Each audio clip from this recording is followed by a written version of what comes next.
I do think the trauma stuff it's just massively under-resourced. I think is the long and the short of it. You know what I mean? It's the actual sort of support for it. I think we're getting better with it in Wales. I know we're starting to look at the actual the adverse childhood experiences and as an actual project in its own right, to be able to try and sort of identify these kids earlier on. You know what I mean? If you've had 3 or more of these adverse childhood experiences, you're much more likely to, develop addiction, mental health problems, etc., etc. So I think we're getting better like that, but it's what do we actually do now? What can we offer to these people that are at this point already, particularly North Wales? I'm sure you've heard about our history in North Wales of institutional sexual abuse within care homes and care systems.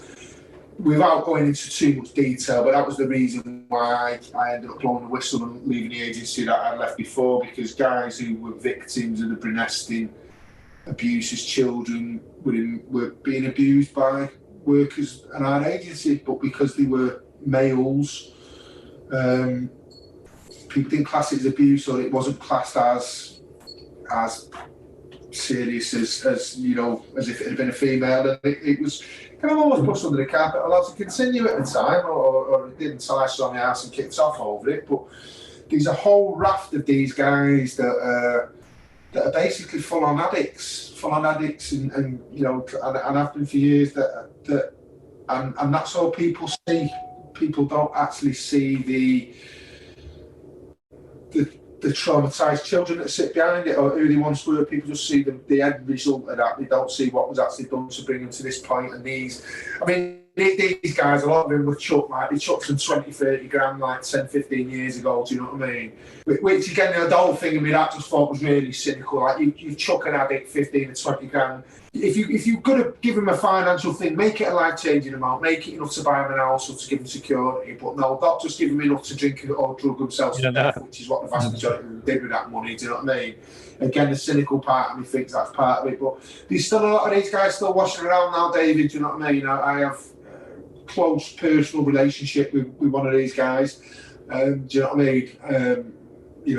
And these guys are carrying around trauma that through 40 years ago that nobody's ever attempted to help them to heal or to recover from, and then we wonder why they keep drinking and keep using drugs all the time. I must have worked with about 15 or 20 of them over the years, and like I say, I mean, the vast majority of them have gone by the wayside now, they've kind of passed on, but there's a few still there, that are still sort of lingering on the sort of scenes. And we've tried, we tried with one of them, tried to get them in, but it just, like these guys don't sleep, David. They don't go to sleep until the sun comes up, because they know that the only time that they're safe is when the sun's shining. This is like 40 years after the event, but this is that deeply drummed into these guys, you know what I mean? It's just like, shit, how do you even start to unpick some of that stuff, do you know what I mean? Without real intensive specialised sort of support, to do it with, like I say, it's just, I just don't think there's either the money or the appetite to sort of deal with it. I think they're that smaller cohort now that they'll just let them die off naturally, and kind of hopefully like this will just get swept under the carpet. Not swept under the carpet, but forgotten about longer term. But that's Wales's or North Wales's legacy of trauma, particularly within sort of Class A users and stuff like that. The rates of addiction amongst those guys are just huge.